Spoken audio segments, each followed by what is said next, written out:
अस्सलाम वालेकुम। आज का हमारा जो टॉपिक है that is motor programming theory. पीछे हमने जितनी भी थ्योरीज़ पढ़ी हैं उसमें हमने रिएक्शंस पढ़े हैं। ये करेगा तो इसका ये रिएक्शन होगा, ठीक है। अब हम इस थ्योरी में पढ़ेंगे इसके एक्शंस। इस थ्योरी में क्या आता है कि when the sensory supply is cut the motor supply keeps on performing its function normally.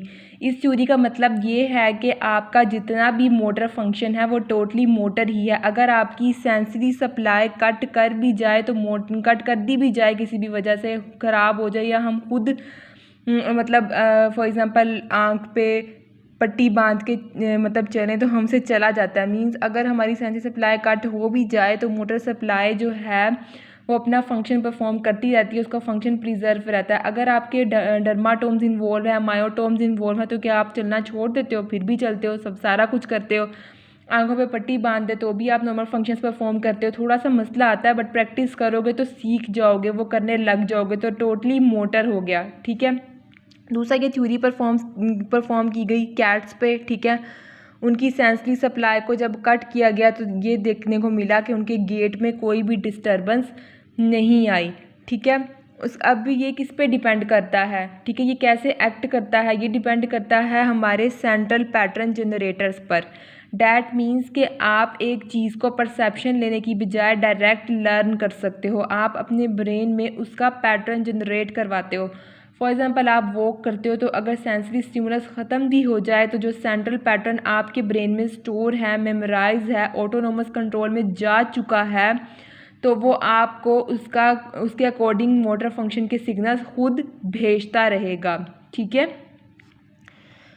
Motor relearning programme में हमने यही पढ़ा था ना कि फंक्शन जो है वो कॉन्शियस से कॉन्शियस अनकॉन्शियस में चला जाता है, ठीक है, जब वो लर्न हो जाता है, ठीक है। मोटर रीलर्निंग प्रोग्राम में ये भी था कि आप टास्क के जो मिसिंग कंपोनेंट्स हैं उनकी again and again bar bar practice कराते हो, ठीक है। वो फिर लर्न हो जाता है, लर्न होके उसका क्या होता है कि सेंट्रल पैटर्न जनरेट हो जाता है, ठीक है, और वो फिर लर्न होके आपके ऑटोनोमस के अंदर चला जाता है और फिर वो मूवमेंट पैटर्न आपके ब्रेन के अंदर स्टोर हो जाता है, ठीक है।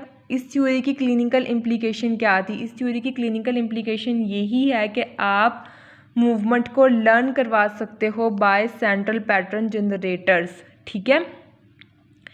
कि वहाँ पे सेंट्रल पैटर्न जनरेट करवा के आप ब्रेन के अंदर उसको स्टोर कर सकते हो, ठीक है। नेक्स्ट है कि if sensory supply has no role then how we come to know that our muscles are fatigued and movement should be stopped. इस बात का क्या मतलब है? इस बात का ये मतलब है कि एक पैटर्न जनरेट है आपके ब्रेन के अंदर, ठीक है, उस पैटर्न ने मूवमेंट करवानी है।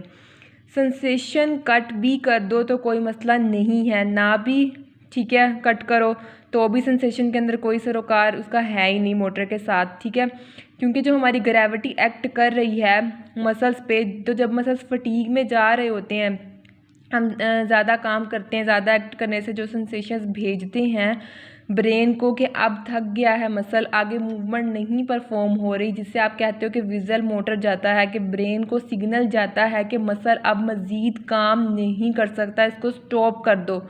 तो फिर फटीग किस तरह होती है, ठीक है, फटीग फिर किस तरह होती है अगर सेंसरी का कोई रोल नहीं है, ठीक है। तो अगर सिर्फ मोटर का काम है तो फिर उसको तो काम करते रहना चाहिए, उसको तो नहीं पता चलना चाहिए कि मसल्स फटीग में जा रहे हैं, वो मूवमेंट अबॉर्ड नहीं कर सकते, अबॉर्ड नहीं चल सकते। तो अब आपकी सेंसरी सप्लाई ही है जो ये सिग्नल्स लेके जा रही होती है फटीग वाले, चाहे विजुअल सेंसरी है, मोटर सेंसरी है, प्रोप्रियोसेप्टिव है, जिसकी भी बात कर रहे हैं, ये सारी आपके ब्रेन को सिग्नल्स भेज रही होती हैं। तो अगर सेंसरी सप्लाई का अंदर कोई रोल नहीं है तो फिर फटीग क्यों होती है, या ये ब्रेन को कैसे रिस्पॉन्स करता है कि अब आगे नहीं चलना, फटीग हो रही है, थक गए हैं मसल्स, ठीक है, मज़ीद चलेंगे तो डैमेज हो जाएगा। तो ये सारी चीज़ें इसी क्लिनिकल इम्प्लीकेशन के अंदर आ रही होती हैं कि सेंसरी भी वर्क करता है मोटर के साथ साथ, ठीक है। उसके बाद है कि movements are controlled by motor system rather than reflexes. आपके रिफ्लेक्सेस आपकी मूवमेंट को नहीं चला रहे, मोटर सिस्टम कर रहा होता है कंट्रोल सारा, ठीक है। उसके बाद है कि इसमें है प्रैक्टिस ऑफ मिसिंग कंपोनेंट्स। आप एक मूवमेंट रीलर्न करवा सकते हो बार बार प्रैक्टिस के थ्रू, ठीक है। सेंट्रल पैटर्न जनरेट हो जाता है ब्रेन के अंदर, उसके थ्रू जो है मूवमेंट रीलर्न हो जाती है। और ये जो है ना, ये टेक्निक हम यूज़ कर रहे होते हैं हायर लेवल डैमेज के अंदर। ये थी हमारे आज की मोटर प्रोग्रामिंग थ्योरी। उम्मीद करती हूँ कि आपको अच्छे से समझ आ गई होगी। अगर आपका कोई भी क्वेश्चन है तो आप मुझसे कमेंट सेक्शन में पूछ सकते हैं। Thank you for watching my video.